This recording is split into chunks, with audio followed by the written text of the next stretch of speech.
Hello, everybody, and thank you for joining us. Good afternoon. My name is David Adkins. I'm the Executive Director and CEO of the Council of State Governments. And today we're all gathered on a topic that I know has to be top of mind for all of us. As a former chair of the Taxation Committee and the Appropriations Committee in a state legislature, I know that many of you are confronting an unprecedented time of both volatility and uncertainty. As you think about even projecting what state revenues will be, let alone what will the funds transferred from the federal government to your state be going forward. When you don't know what revenues are going to be, it makes determining priorities for expenditures all the more difficult. And it's fair to say that right now we are in one of the most transformative times in intergovernmental relations. The relationship between the states and the federal government, federalism itself, is being redefined both in court holdings and in the actions of Congress and the White House and administrative agencies. Because of that, I think that there is reason to believe that more responsibilities will be shifted from the federal government to the states. And in some cases, the states will have great leeway to determine its own priorities and to determine how to regulate those particular programs or whether to continue those particular programs. We know that this current administration has greatly reduced the size of the Department of Education, something that has long been promised by those aligned with the current administration. But there are many questions about what does that mean for state government. Likewise, disaster relief is currently on the table, as a committee has just been appointed to try to determine whether FEMA could be reformed and be more effective, more responsive in national emergencies, or whether FEMA needs to be disbanded and those responsibilities shifted to the states. Whether it's libraries and museums, humanity councils, across the broad spectrum of state government expenditures, the federal government is changing the way in which states can expect money from the federal government to flow to the states, and it's a fairly significant part of the federal budget. If you look at a snapshot of the federal budget, we currently as a nation, our government spends $6.8 trillion, that's with a T, which accounts for about 23.4% of our GDP. These are fiscal year 24 numbers. But although we spend $6.8 trillion, we take in revenues of only $4.9 trillion, which means that with each year, the national debt continues to increase, and it is close to or exceeds 100% of our GDP right now. The cost of interest paid by the federal government is a big share of federal expenditures, and that debt and the interest on it begins to squeeze out the very small portion of the federal budget that is discretionary. We know that the political realities are such that defense spending is probably only going to increase. We know that mandatory programs like Social Security, Medicaid, and other kinds of entitlement programs make up the vast majority of the federal budget, and those are likely to continue to increase unless significant reforms are imposed upon the rate of spend in those programs. But generally speaking, over the last several decades, somewhere from a third, right around a third of all funds expended by the state have come from the federal government. That's why this particular topic is so important as we think about what to expect going forward. Federal funds represent a significant share of state and local government revenues. The federal government sent state governments $1.1 trillion in fiscal year 22. Much of that is going to be passed through to local units of government, but in fact, it means that if one wants to cut the size of the federal government, cutting spending to the states is going to be one of those few discretionary areas where that can happen. And of course, in state budgets, it's usually true that 1/3 of the state budget one of every $3 can be tied to Medicaid spending. So this sets the stage for what I know will be a lively and informed discussion that hopefully will help you either get a better sense of what the benchmarks of volatility are right now, what the guideposts are, or it will just help inform you about some of those things that you should be aware of as you try to navigate this very complex future. I don't want to promise that we will have answers. There is no crystal ball right now. because we have also seen that as one initiative, one executive order is issued, it is often true that as conversations go on, as more is learned, those executive orders are modified or actions are changed. And so at the Council of State Governments, recognizing this huge opportunity for the states, both to step up in their responsibilities and to be confronted with the challenges of finding new spending, we're committed not only to convening you around conversations like this, but also finding ways to provide you with the information necessary to empower you to serve the citizens of your state better. Let me introduce two of our panelists, and let's get right to them. I'm excited to have these experts with us today. Justin Thiel is a senior officer with Pew's Fiscal 50 Project. The Pew Charitable Trust is one of those few national organizations with the kind of resources behind it that focuses on state fiscal health, from the ways in which we spend money on corrections to the ways in which we spend money on pensions. A wide range of analyses and research from Pew has been helpful over the course of many decades. In this particular case, Justin manages research on key state fiscal trends, including revenue, spending, and reserves, while providing data-driven insights that help policymakers understand and navigate complex fiscal challenges, exactly what we're here to do today. He plays a leading role in expanding Pew's research on emerging risks to state budgets, with an emphasis on the fiscal impacts of climate change. And in this capacity, he also advises policymakers on practical policies that support long-term budget sustainability. This is often the case that when philanthropy gets involved in an issue, instead of worrying about this quarter or this fiscal year, they can take a longer view, and that perspective is somewhat helpful. I also want to welcome a panelist that is a longtime friend of so many of us, and so many of our states rely on the information generated by the Federal Fiscal Information Service, Federal Funds Information Service. Marcia Howard is their executive director and executive editor with a very small staff. This powerhouse of information, commonly known as FFIS, produces the kind of information on intergovernmental transfers and the flow of federal funds to the states that, in my mind, no one else rivals this kind of information. Marcia has served as the executive director of FFIS since 1998, and before she was the big boss there, she worked for a variety of Washington, D.C. based nonprofits, as well as the U.S. Advisory Commission on Intergovernmental Relations. She has a broad background in a number of interesting things, but I can tell you that she enjoys traveling to state capitals and helping state budget analysis translate the whole federal budget speak into English. She's a great translator for all of the things that don't make sense to us or we simply don't understand at the federal level. And so we're going to turn this over both to Justin and Marcia and allow them to share their insights on where do we sit today and what can we know about perhaps what the future holds. We'll be taking your questions as well. Brian McKenzie, our Director of Research, Dr. McKenzie is with us today. He's going to be monitoring the chat, curating those questions, kind of bundling them up, and then offering them up to Marcia and Justin after we've had a chance to hear their presentations. Likewise, I would encourage you to use the chat to let us at CSG know what are the kinds of issues you need more information on? What are the kinds of things that keep you up at night? We'd like to have that kind of input so that we can begin to align our research with the priorities that you're confronting, the kinds of questions you need answers to. So please share the kinds of concerns that you'd really like to know more about.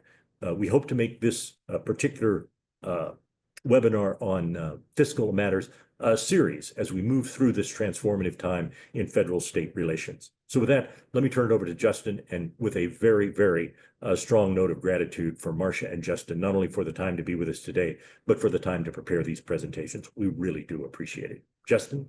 What a great intro. Good afternoon, everybody. As David mentioned, I'm Justin Thiel with Pew's Fiscal 50 Project. It's great to be with you today. Thank you, David, and Council of State Governments for the invitation to come and speak. And thank you all for being in attendance today. So today, I'll be focusing in on two foundational questions I hope to kind of serve as a grounding, a basis for the discussion later on. The first is, how does federal spending impact a state's economy? And the second is, where do states currently stand with federal funding? That is, how reliant are state budgets on federal dollars today, and what does that breakdown look like?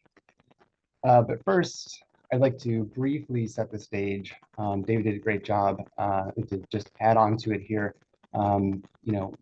With a snapshot of where state budgets stood heading into this fiscal year, heading into this calendar year, actually, in the current legislative sessions. So understanding this underlying fiscal landscape is an important context for considering how new and expanded federal uncertainties fit into state budget discussions. Let me pull up my slides real quick. All right, so state finances repeatedly outperformed expectations during the pandemic, but that chapter of extraordinary fiscal growth has come to an end. Heading into this year, policymakers face the most widespread fiscal pressures since at least 2020, driven mostly by weakening tax revenue and growing spending demands. And when we look across the states, there's a few trends that stand out to us. During fiscal years 2021 and 2022, state tax revenue saw its fastest growth in 25 years. And this revenue wave was powered by a booming economy and historic federal pandemic aid. And it really helped states to build up their rainy day funds to record levels, as well as launch a new round of fiscal commitments like broad-based tax cuts and pay increases for state employees. Since mid-2022, however, tax collections have softened significantly. Temporary pandemic era boosts have faded, and recently enacted tax cuts are now taking full effect. Fiscal 2023 actually marked the first time in at least 40 years that inflation-adjusted revenue fell outside of a recession. And data shows that trend continued in most states in 2024. And on the revenue side, I think in many ways this weakening of revenue so far has been a return to earth from those pandemic highs that we saw. But it also remains to be seen when these declines will stabilize. On the spending side, spending is still growing, though at a slower pace. It's important to note here that this growth is building on a much higher baseline set after multiple years of record budgets. And two of the main drivers here have been Medicaid costs and employee pay. As a result, many states are now asking tough questions about whether their budgets are structurally imbalanced when recurring revenues can't keep pace with recurring spending. In fact, a recent Pew analysis of states' own budget analyses shows that about half of Americans live in states facing short-term budget gaps, long-term deficits, or both. But there is good news. As David mentioned before, rainy day funds remain a clear bright spot within the state fiscal picture. As of the start of this fiscal year, states collectively had about $156 billion in reserves, and 36 states had seen all-time highs. I like to ask, what does that money actually get you? That means that state governments could run their operations for a median of 49 days using their savings alone if need be, also a record high. So the key takeaway here is that state leaders were already grappling with growing fiscal pressures heading into this year. And now rising uncertainty around federal funding and policy shifts has added yet another layer of complexity. So federal changes affect more than state budgets. They also can have a broad impact on state economies. So I want to take a quick look, or a closer look, at how federal spending fits into state economic pictures. Most people think that federal spending, as something that happens in DC, happens in Washington, but in reality, a huge share of it flows directly into every state's economy, helping to support households, businesses, governments. In fact, 9 out of every $10 that the federal government spends is spent within the states. And there are two primary ways in which this happens, both direct payments to individuals and businesses, as well as grants to state and local governments. Pew research shows that federal direct payments to individuals and businesses can take several forms.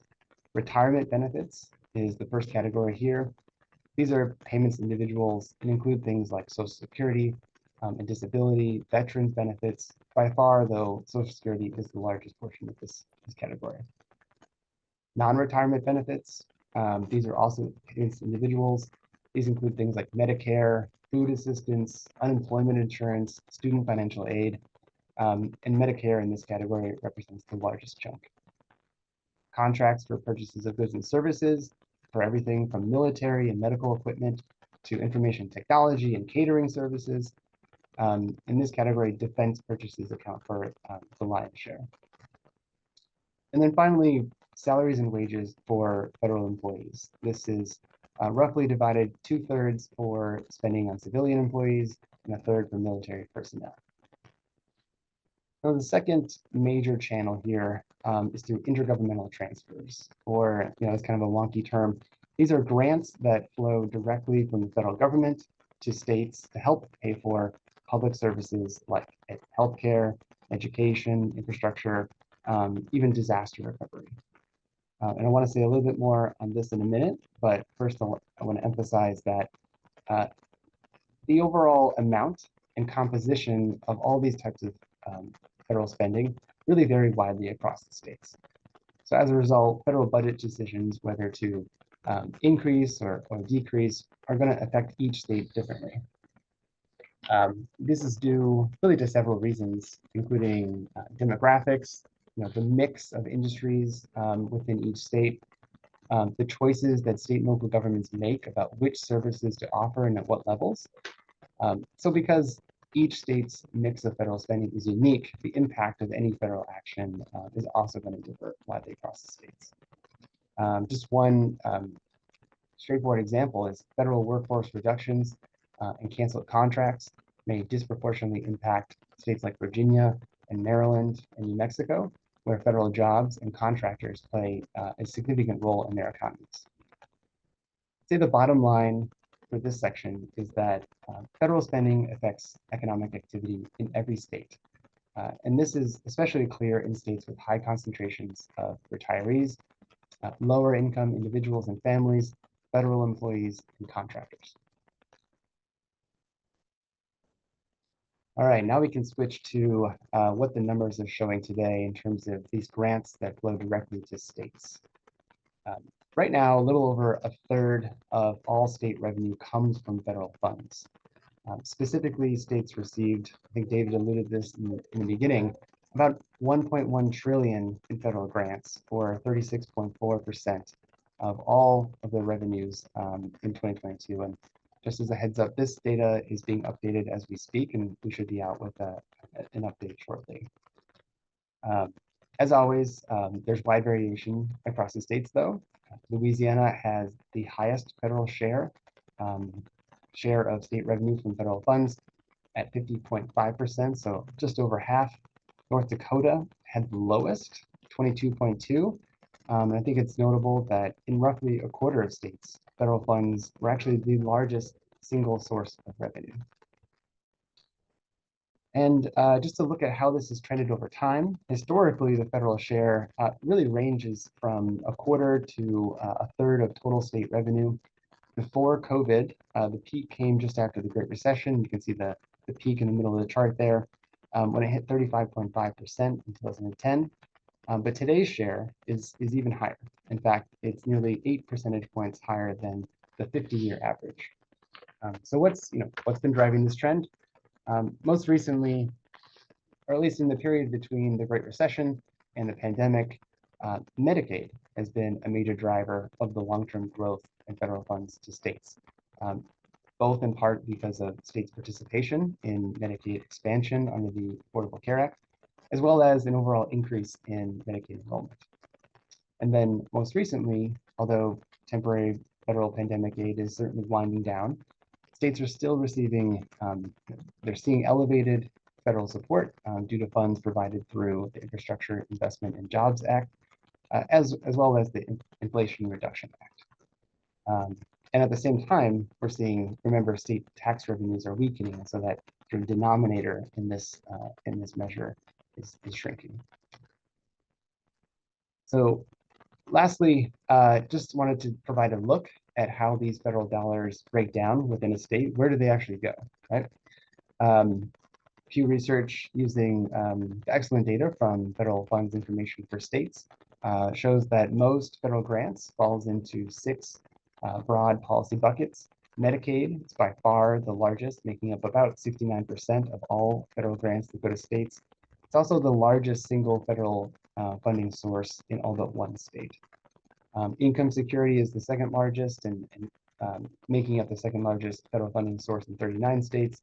transportation, second largest in 9 states. Then you have education and other healthcare programs, and everything else, including federal funding for housing, environmental protection, public safety, collectively makes up about 3%. And remember, this is the dollars that go directly to state governments. So the big picture takeaway for this part is that most federal dollars go to Medicaid, but federal grants go to help states pay for nearly every major policy area. And just wanted to leave with some parting thoughts. Just taking a step back, Pew Research makes one thing clear, that federal funding is a core part of state economies and budgets. But federal funding is certainly not one size fits all. The amount and type of funding really varies by state. So when spending levels change or when dollars are allocated differently, the impacts can really ripple through state budgets and economies in very different ways. That's why in very real terms, the uncertainty around federal dollars and policy shifts has been a through line across state legislative sessions and fiscal debates this year. And with so many federal programs on the line and potential impacts for states, it's more important than ever that state leaders take a long-term data-driven approach so that they're ready to respond to potential future fiscal shocks and make informed, sustainable decisions. Thanks again for having me, and I will turn it over to Marcia now. Thanks, Justin, and hello, everybody. I'm really happy to be here, and I'm going to try to share a few insights with you. And as David said in the intro, try to convert all of this federal blather that's out there into English so that you can get a sense of what's going on and where we've been and where we're going. To that end, I would like to share a couple of slides, and I promise it's not going to be a PowerPoint show, but for now, there we go. There we go. There we go. So I'd like to start by looking backward and looking forward. And at some level, it's like, why do we have to look backward? What's happened has happened and it's behind us, and let's move forward. But in this case, what's behind us isn't behind us. So there are 4 things listed here that are behind us, but not really behind us. And one is fiscal year 2025 appropriations, which were just wrapped up like 6 weeks ago, and in the form of a full year continuing resolution. So that's done, and it should be sealed, tied up, put to the side, and turn the focus to 2026. But that's not what's happened. In addition to that, we have the Infrastructure Investment and Jobs Act, known as the Infrastructure Law, that was passed for the years fiscal 22 through fiscal 26. That's there. The appropriations are made. They're done. A lot of the grants have been issued. Some still haven't. A couple years left, a year at least left. 2026 is the last year of that. So that should be really done, but it's not. We have the Inflation Reduction Act, otherwise known as the Climate Bill. That was done through reconciliation. All of the funds were appropriated at that time. They're mandatory funds and tax policies. They should be done and over with, but they're not. And then finally, we have the CHIPS and Science Act that was passed a couple of years ago to reinvigorate the chip industry, semiconductor industry, and other forward-looking technologies in the United States, which didn't so much have grants for states, but it had grants that states are super interested in, right? Because it's a lot of economic development, forward-looking technology that's part of that, and states want to get in on that game. So all of these things at some level are in the rearview mirror, but all of them are kind of in this suspended position right now because we're not entirely sure how they're going to play out. The administration has put a hold or a freeze on many grants flowing to state and local governments. There are clawbacks of federal funds trying to happen. There are cancellations of contracts. There are suspensions of contracts. And much of it, as you know, has ended up in litigation in the court system. And so these things are all continuing to play out. And so even though all of these things are behind us, they're still in front of us because we don't know how they're going to be resolved going forward. So that's what's behind us. And I wish I had more to say about that and had some insights. I mean, we do think, for example, I could say, with the IIJA, a lot of that money, most of that money is in your core transportation programs. And certainly that money is going to get to you because everyone sort of loves infrastructure. But there are other pieces of it, especially related to climate or electric vehicles, that are more controversial. So it's really hard to know how that's going to end up. And similarly with CHIPS.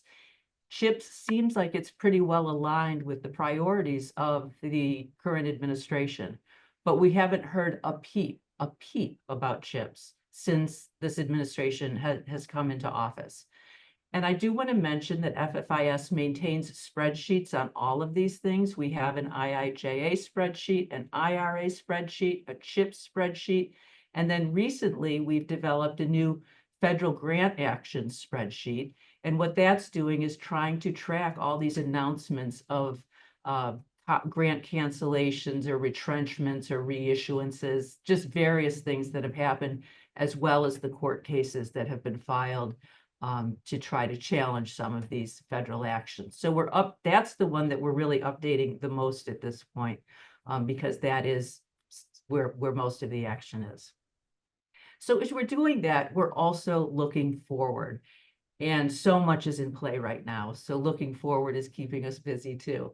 And the main thing, and the one you're probably reading about this week even, is reconciliation. And reconciliation is being undertaken primarily to enact some significant tax cuts, but also likely to pass offsetting spending cuts to pay for some of those tax cuts. So the House and the Senate have taken very different approaches to this so far, but ultimately they have to agree. There has to be a single reconciliation proposal that they can vote on. So these are starting to come out this week. We put them in our weekly news that went to all of you this afternoon. We're starting to see the proposals for the agencies come out. We, of course, know that the biggest amounts of money are in the committee that has Medicaid under its jurisdiction and the committee that has SNAP benefits in its jurisdiction. And we haven't seen those proposals yet. Of course, they're going to be the thorniest because there's the most dollars at stake in those. So we're keeping our eyes open. We'll be reporting on that when they come out. And we're very much looking forward, kind of on pins and needles to see what they come up with in those areas. Lots of uncertainty. The second thing that's going to happen, and this could happen this week, next week, or very soon thereafter, is the president will release a fiscal year 2026 budget proposal. And this will be the first budget proposal of this term. And we know it's going to be significant with many changes to state and local grant programs. And you may have seen recently that a transmission from OMB to HHS got leaked to the press, and we were able to go through it, and it identified, dozens of grant programs that are going to be proposed for elimination in the 2026 budget. So we know that's going to happen, and we know it will happen not just in HHS, but in other agencies as well. So we're keeping our eye on that to see when that's going to come out and what those eliminations are going to look like. And we will, again, be compiling a list of all the programs that are slated for elimination in the president's budget. And then, of course, the politics of getting that through, which I'm going to get to in just a second. And then the last thing is the debt limit. The debt limit was reinstated on January 1. You're probably familiar with these extraordinary measures that Treasury employs to extend the period when they actually must deal with it. Usually, I read the recent estimates seem to be coming in sometime in the middle of the year. It looks increasingly like they will fold the debt limit increase into the reconciliation package. So if that happens, that's kind of a nice, clean, neat way to deal with that. Alternatively, what's happened in other years is that they've had to do the debt limit as a standalone piece of legislation. And if that happens, it's often becomes a vehicle for significant budget reforms and limits. You may remember something called the Budget Control Act of 2011 that put caps on federal spending. You may remember more recently, the last time they raised the debt limit, it was the Fiscal Responsibility Act that put caps on discretionary spending for a couple of years. So often with the debt limit, you get these other policies sort of wrapped up with it. So that's another thing that we're looking at as these within, the next just several weeks, all of these things are going to keep moving ahead. I want to make a distinction that is really important because it's the main thing people get confused about when talking about federal budget process.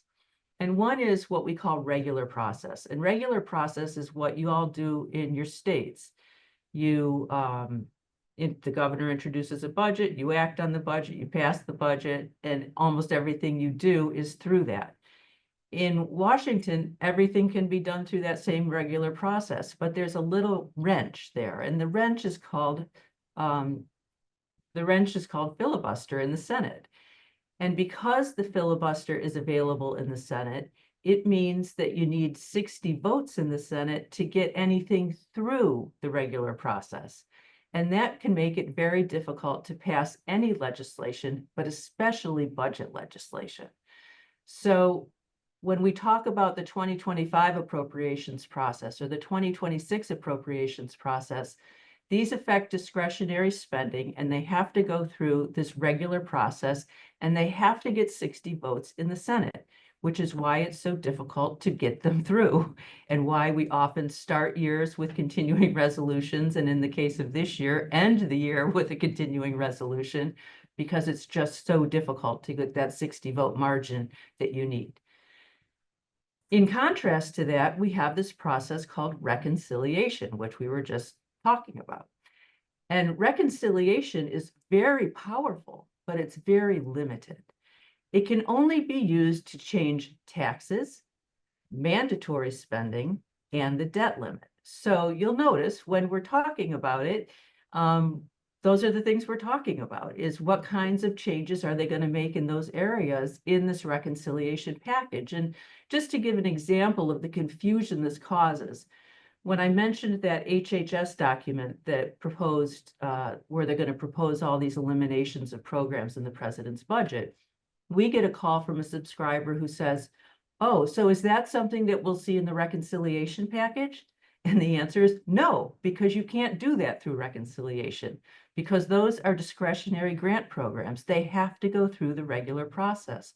Or the president wants to eliminate the Department of Education. Can that be done in reconciliation? No. Reconciliation can only be used for taxes, mandatory spending, and the debt limit. So it's an important distinction, and it's really in play right now because both processes are underway simultaneously.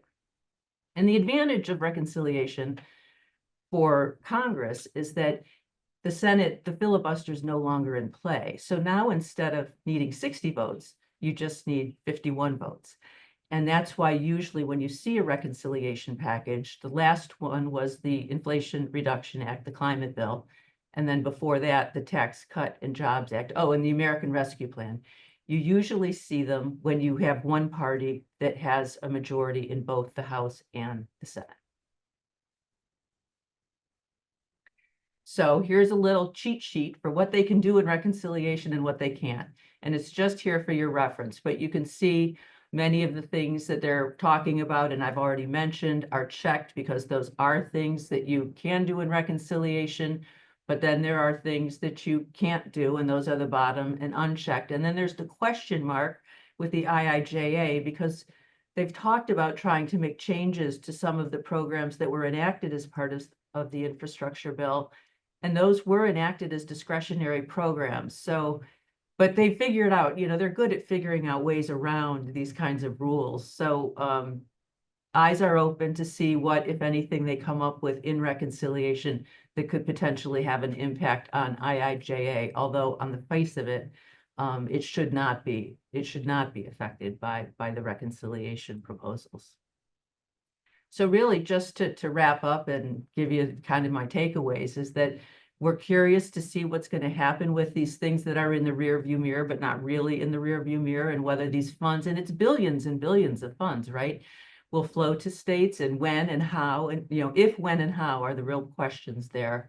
And then we haven't really talked about impoundment, but that's kind of what's happening here with the administration holding back on sending funds that have been appropriated by Congress, but they're not sending them out.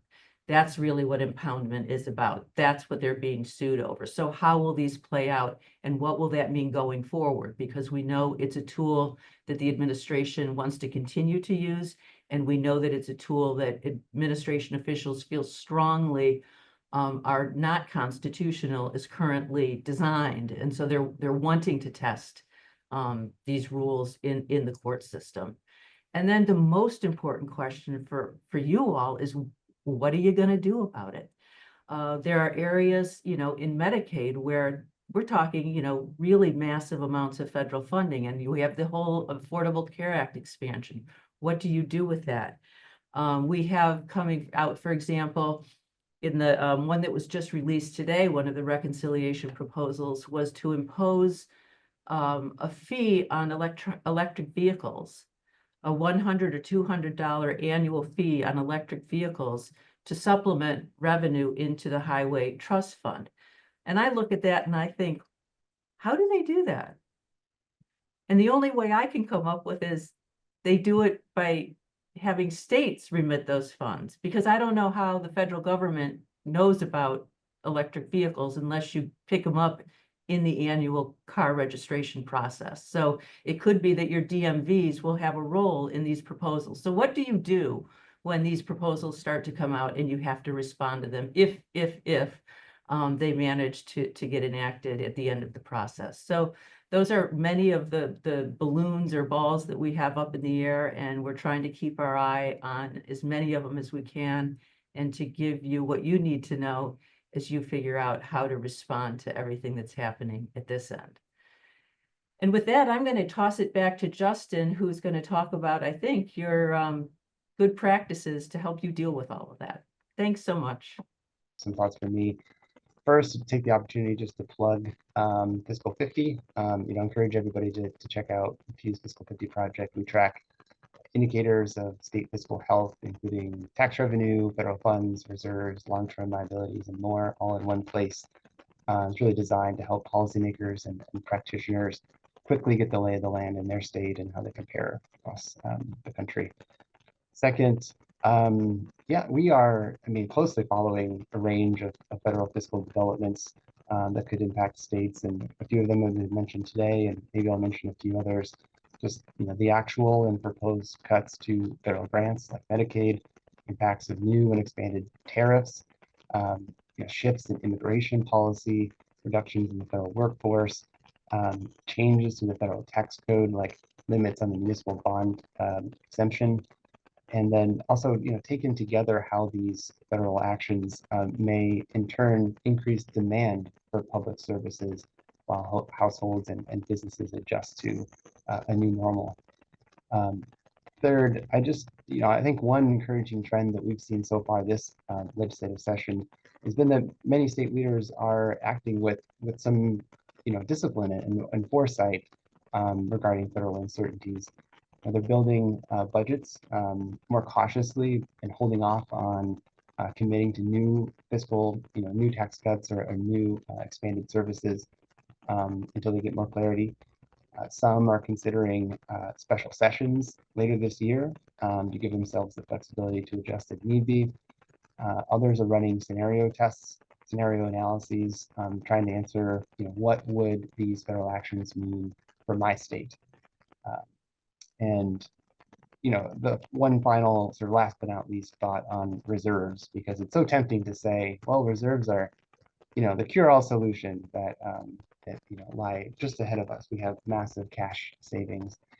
Reserves are certainly available to help smooth over rough patches that might occur because of these federal actions. But I think they are not the long-term solution to potential chronic imbalances, either due to the fiscal challenges that states were facing at the beginning of this year, or due to the potential impacts from these federal uncertainties. I think that's just a huge reason why it's so important for states to use fiscal management tools, especially long-term budget assessments and stress tests, to really understand whether their finances are on a sustainable path still, and whether their reserves are up to the task of the risks ahead, especially in this evolving fiscal landscape that we're talking about today.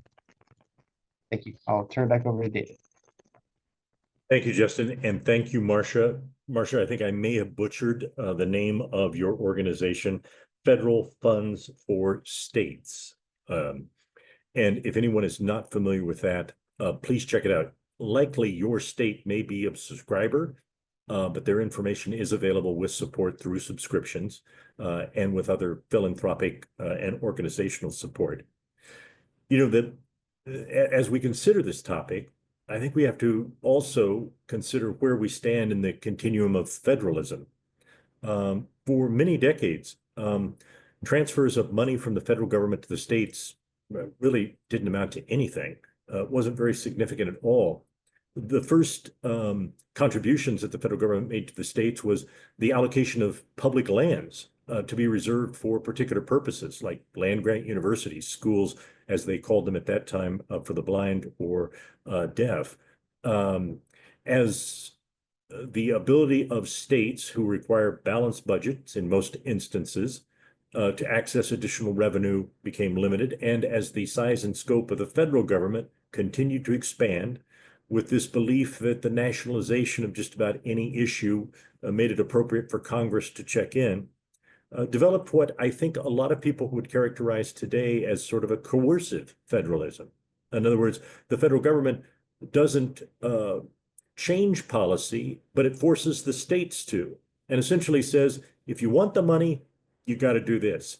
When I was in the legislature, the classic example every year was the threat that transportation money would be taken away if we didn't pass a law that required people on motorcycles to wear helmets, or a law to require the use of seat belts. And even though these particular regulations or mandates on the states as a condition of federal funding may have amounted to good public policy, we now may be entering a period in which the essential coercion of federal funds and unfunded mandates in some instances where the federal government says states must do this, but doesn't provide the funding, special education being the classic example.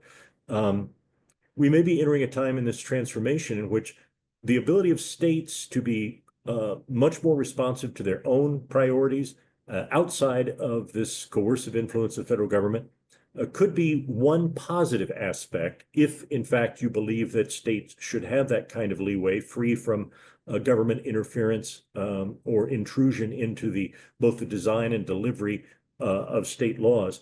But it is clear that states will, by nature, have to determine if those programs go away, that the funding is no longer available and therefore there's no coercion involved, how much do they want to keep and how much do they want to transform their public policy. So it's beyond just the fiscal health of the states. As we think about the economic impact, Marcia's services estimated that almost $3,000 per capita on average in each state comes from the federal government. It's a pretty big investment, with Louisiana having over 50% of their budget provided by total revenue provided by the federal government. It varies by states. In North Dakota, for example, it's 22% of total revenue, 25, almost 26% in Hawaii. But it amounts to a significant expenditure. All of the money that's outlaid to federal grants to state and local governments comes to about 4% of U.S. Domestic product, gross domestic product. So when 4% of your GDP is tied or equal to these kinds of transfers, it has a fairly significant economic impact. You add to this other kinds of uncertainties, whether it be through tariffs or immigration policies, and the field becomes pretty cluttered with uncertainties. What I think we'll see this year is a large number of states that may go back into special session as more of their revenue projections come into focus, particularly those states that are facing shortfalls.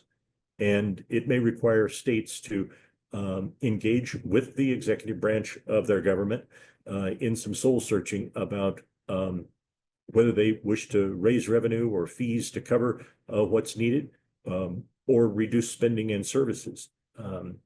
At the federal level, even with cutting $2 trillion from the federal budget, if you wish to essentially have $4.5 trillion in tax cuts and tax cuts extensions, as well as what is projected another $300 billion in increased spending for national defense and border security, somewhere in the mix, you would have to come up with $2.8 trillion in spending cuts or revenue increases to ensure that we are not adding to the national debt. It seems almost impossible to imagine a scenario that Congress would approve with narrow majorities that would allow that to happen. But it also indicates that not only at the states, but at the national level, there are just some parameters around budgeting. It's always a math problem, but parameters around budgeting that make it very difficult to see how we can pursue the priorities in the budget resolution and at the same time address a growing national debt, the interest of which is projected to only continue to increase, eating up that discretionary spending that would be available for the states. So, Brian, let me turn to you. You have been monitoring our chat. I hope that those watching will feel comfortable asking questions. We will have the slides that are available in this presentation, Brian, available for anyone who's tuned in with us today and posted on the CSG website. But Brian, what are people asking? Couple of things. Thank you. Thanks everyone for joining us here. In addition to the slides, we are archiving the entire presentation on our CSG YouTube channel. One question that came up a lot is the following. Few of our participants ask, how might the spending cuts impact special education, developmental disabilities, funding, and in that category? So how might the cuts impact special education funding and developmental disabilities? So I think it's important to distinguish between eliminating the Department of Education and eliminating all grants in the Department of Education. And the proposal is for the former and not for the latter. I have heard no indication and have seen no evidence that there is any interest in eliminating either Title I grants for LEAs, which is what targets low-income school districts, or grants for special education. So I don't think special education is at risk. What would change is where it's housed. So if there isn't a Department of Education, and honestly, I think that's you need bipartisan support. You need those 60 votes in the Senate to get rid of the Department of Education. So I don't foresee the Department of Education going away. Now it's sort of going away because they're just getting rid of all of these, agencies within it. But those grants would just migrate, presumably to the department, probably Health and Human Services would seem like it's the most obvious fit. I'm not as conversant in the area of developmental disabilities, but again, I just think it's important to distinguish between the department housing the grants and the grants themselves. And Marcia, the point in your slide is well taken. The uncertainty around impoundment is significant. It goes back to a court case in the Nixon administration when President Nixon did not want to spend money that Congress had both authorized and appropriated. And we can anticipate that challenges to current spending cuts or structural reforms to the federal government that are done by executive order will be under scrutiny by the federal courts. And so until I'm guessing the Supreme Court weighs in on where are the boundaries of separation of powers, um, or Congress pushes back on the essentially the effects of the impoundments, we'll have to have a wait and see attitude. But generally speaking, the separation of powers has held that when Congress chooses to both authorize and appropriate money to a program, the executive's role in carrying out that program, implementing the laws, involves administering the congressional intent. And I think we've seen in a number of instances where funding has been frozen or not granted to the states. We're not sure where that money is going to be applied, but it essentially is contrary to the expressed intent of Congress, regardless of I'm talking more institutionally and structurally, regardless of what you think about whether that money should be spent on those things. And so as we go through another budget cycle of reauthorizing or authorizing new programs, if Congress does not deauthorize or eliminate programs, it will continue to be subject to litigation that I think most people predict the prerogative of Congress to establish a program and fund it must be carried out by the executive. But it's also a situation in which when congressional majorities are so narrow, sometimes executive action is what's required to move policy forward. So it's And also, certainly if you're in a state and you're trying to draw down your grant funds and you can't, then you're in a whole, another pickle, right? Because you're running these programs and now you can't get the reimbursement for them. And so, whether it's legal or not legal or going to be upheld or overturned or whatever, you're in a little bit of a bind there in terms of cash flow. Yeah, and in terms of as we think about how can states prepare to best weather these the volatility, one would be to ask executive branch officials, if you're in the legislature, what are you doing to draw down those funds on a timely basis? Because you don't want a 6-month lag of invoices to the federal government to exist, because when funding is shut off, it is possible that money that is owed to the state for past work or spending might be tied up. And so making sure that people are current on asking for the reimbursement in those situations where it's in the rearview mirror, like receiving the federal funds, would be important. Brian, back to you. So we just had a couple questions come in, and I want to just sort of aggregate those in the following way. How should legislators plan their revenue projections given the volatility of federal fiscal policy right now? People are looking for, a number of participants asked about strategies, decision-making along those lines, if any of the panelists want to address those issues. Are tarot cards or other kinds of alternative consensus estimating methods? Thank God for artificial intelligence. At some point, it may help to put all the state's information into a platform, hit a button, and it will tell you what your revenue projection should be. But right now, it's a lot of smart people in a room saying, now what do we do? And a lot of states, as you know, don't have a continuous legislature in session. And so it changes on a weekly or monthly basis. Justin, maybe to you, as you think about your fiscal perspectives, but what should revenue estimators be thinking about as they weather these very, very volatile times? Yeah, there's a lot to think about for sure. Certainly not a silver bullet. I think, when I mentioned before that we're noticing is just states using more conservative revenue forecasts when they're building their budgets, and as I mentioned, kind of postponing the enactment of new tax cuts or expansion of services. In some cases, these federal uncertainties have also led states to lower their revenue forecasts mid-year. Colorado, for instance, reduced its projected economic growth in 2025 and 2026, citing elevated uncertainty around tariffs and their direct and inflationary effects. Michigan, its current forecast, pending a May revision that might happen very soon, factors in assumed U.S. tariff increases targeted at China. And then we know of at least 4 other states that have also adjusted their revenue forecast downwards to account for these federal uncertainties. So I think similar to when we saw the pandemic first happen and states opted to, really build their budgets around very conservative forecasts. That is one strategy that we're noticing.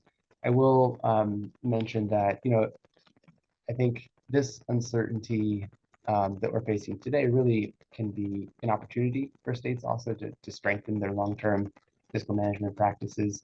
That starts with looking beyond the current state biennium, so looking multi-year, putting together multi-year budget projections, looking beyond just the next fiscal year, but several years down the road, how revenue and spending is matching up. And as I sort of mentioned before, these long-term budget forecasts, long-term budget assessments, stress tests will both help to understand a state's exposure to some of these federal uncertainties and what it might mean for their state throughout the rest of this year, also several years down the line, and importantly, whether their budget reserves are in a position to really help, or they could be boosted even further. These are steps that are really going to help state policymakers ensure fiscal stability throughout what may come over the next couple of years. And states aren't alone in this particular situation. If you look at United Airlines, for example, they issued 2 revenue projections. Corporations within your state, where you might be looking to them as bellwethers for what to expect with regards to revenue, they are uncertain the effect of tariffs. You also look at a fairly sizable source of state revenue, capital gains, which when the market is down, those resources decline with the market. And trying to predict those kinds of indicators right now is really difficult, for sure. I don't know that we had a definitive answer to that, but I would say that organizations like CSG want to be in a position to continue to allow states to learn from what other states are doing. And while we all go off of the cliff together, it does sometimes help get policy passed if you can say at least 12 other states are approaching it with this kind of an attitude, and those states are sort of similarly situated. The effect of our 4 regions underscores the commonality: the Midwest, the East, the South, the West. And so leaning into those resources could be helpful as this continues to evolve, and we're going to continue to watch it. Brian, I know we're at 4 o'clock, but is there any other pressing questions that you felt were out there that just need to be responded to?